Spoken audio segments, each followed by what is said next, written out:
All right, Devil's Carnival, the first one. Let's go. I don't drink often, but when I do, I have to review a musical. But anyway, I was like tipsy during Repo. I'm definitely further gone on this time around. First of all, it's short. It's very short. It's not even an hour. And short is like one of my favorite things for media to be. All right, so we've got these three people. One is a dude who locked himself in his bathroom. His kid died, and he like is another lady. She's a girl who's like running away from her boyfriend. He's a bad dude and he kills her. And third person is a jewel thief, which is not a thing that exists in this century. So already we have three people, two of which did basically nothing wrong. Their sins are being sad that your kid is dead, and two, trusting your boyfriend. Okay, so like the framing device of the whole thing is that it's like Aesop's fables, and the devil's reading from this big book, and he's like, "Oh, there's only three stories, although I'm pretty sure there's more than three stories in Aesop's fables, but whatever." It's there's a little chapter head that says the devil's carnival, which is the thing that he's in, you, which would imply that who is writing this. This movie doesn't make any sense. I've never seen American Horror Story, but I'm pretty sure it's like this. So they're doing these shows, right? They're doing these shows of like the people that have died, like the three people that have died. Like, who are they doing the show for? There's no audience. Also, implies that like only three people have died. Also, the head carny dude makes sure to say, the master, Satan himself, will be personally involved this evening. But like, why? And also, he's not, except for the last one, which he's not really. He just kind of sings along with it, but he's still telling a story. He's not. It's literally a lie. That's a lie. And you've got this queen, Miss Marywood, which is what you get in the morning, and she's just hamming it up. She has no questions about her surroundings. They all find themselves in hell, and they're like, where am I? Well, I guess I don't know. I guess I'll just go on acting as if nothing is weird and I am not clearly in hell. There's a dwarf in this movie and it is not Peter Dinklage. So, sin counter? Can we, crew, can we get a sin counter? Bing, bing. Not Peter Dinklage. Is that is that dwarfist? So guess what, you guys? There are rules in hell. Guess how many? 666. Isn't that so dumb? I hate it. Just a recommendation. Don't watch this movie drunk or under any intoxicant of any kind, because I've watched these films several times. I know them fairly well. But this time it was just like a bad trip. It was really disorienting, and I found myself being like, "Whoa, actually not okay," because it's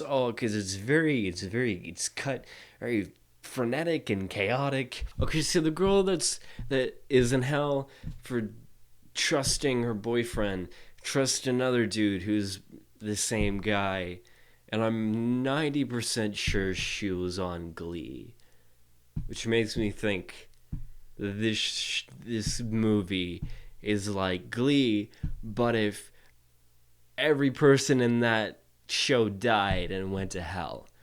I've never seen Glee, but this is what I imagine it to be. Okay, let me tell you though, they have actual basses in this movie. There's an actual bass song.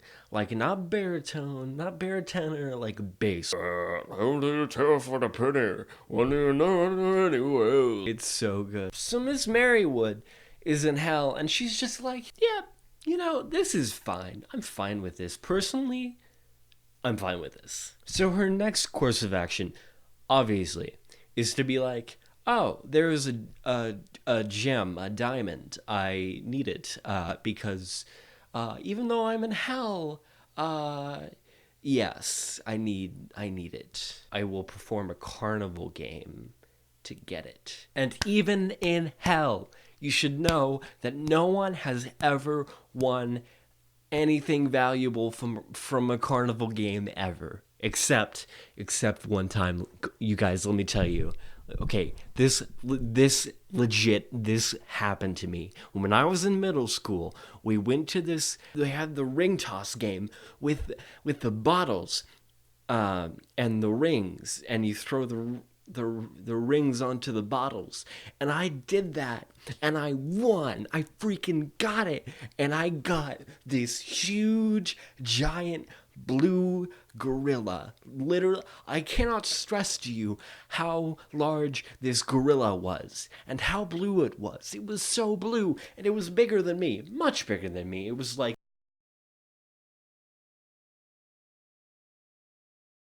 okay, so like the moral of these things. One time he's like, "Oh, lest you beware, do not lose the substance by grasping at the shadow." What does that mean? None of these morals mean anything. They're so dumb. One of them doesn't even exist. One of them is, don't trust a scorpion. Oh, okay, I'll be sure to not trust any scorpions I come across. What? That is not helpful.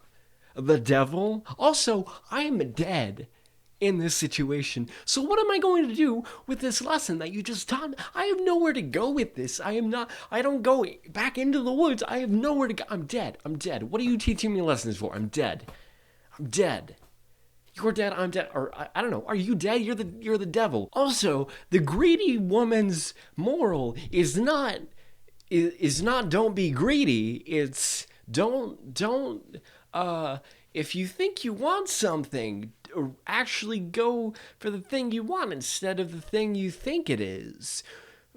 Instead of don't be greedy, which is clearly what she. Okay, then like halfway through the film, I think I figured it out. I think I figured out hell is filled with thespians. They're all just actors, and they're doing this because they don't have anything else to do. They don't know what else to do. They don't have any conception. They're like, oh, we have died and transcended to an afterlife, and we're here forever. Better put on a musical. It's hell is the drama society. All right, so you've got the scorpion dude that she's not supposed to trust, and he's straight up Danny Zuko. He's straight up Danny Zuko. Watch the film. Tell me I'm wrong. Tell me I'm wrong. I'm not. Spoiler alert. I'm not wrong. Also, his hair is plastic. And the devil's like reading from the storybook, and he's like, oh yes, the devil and his due. But he doesn't, there's like no moral given at the end of it. It's like, if there's a devil, he's gonna want his due.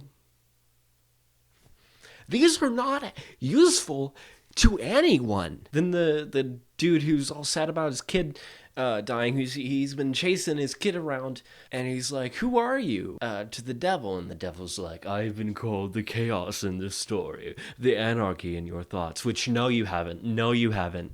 You're Satan. You've been called lots of things: Lucifer, Beelzebub, Lord of the Flies, the snake in the garden, Satan, the devil, Lucifer, Beelzebub. I might have repeated some of those. You have not been called the chaos in the story or the anarchy in your thoughts. And he's also like, I am the excuse you give for not following the rules. Which, what rule did he not follow except for like being really sad about his kid dying and then like offing himself? Like, I'm sorry, this is some Catholic shit. This is some Catholic Dante's Inferno. Like, we're back to that? We're back to that? Really? And then the devil delivers the most massive burn of all time. He's like, I didn't kill your kid, John. That's not my style. I'm not in the business of murdering innocent children. That's God's domain. It's so good. No one in this story behaves or talks like a human being. Like, this dude is standing in front of the devil, and he's like, oh, where's my son? I'm clearly in hell, but I don't have any qualms about that. I haven't put two and two together. And I'll be like, oh, hey, the devil. What's up, dude? How you been? Like, how much have you interfered with like human society? Not at all? Cool. That reminds me, the girl played Wednesday Addams, Shiloh, and Repo plays just a random carny in this one, but apparently she's like super religious, which I don't know how you reconcile that in your head. It's like, okay, so we're like shooting a documentary, right? Anyway, then Satan just lets this dude go, as in go to heaven.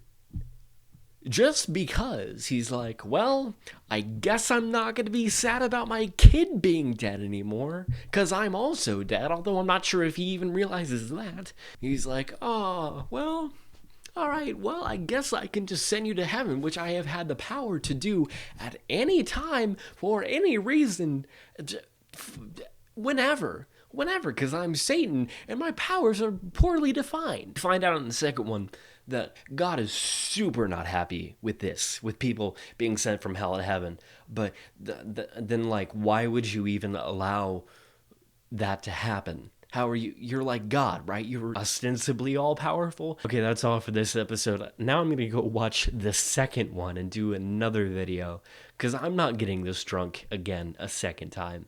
My liver can't take it. So, bye. Thanks for watching. Subscribe. Bye.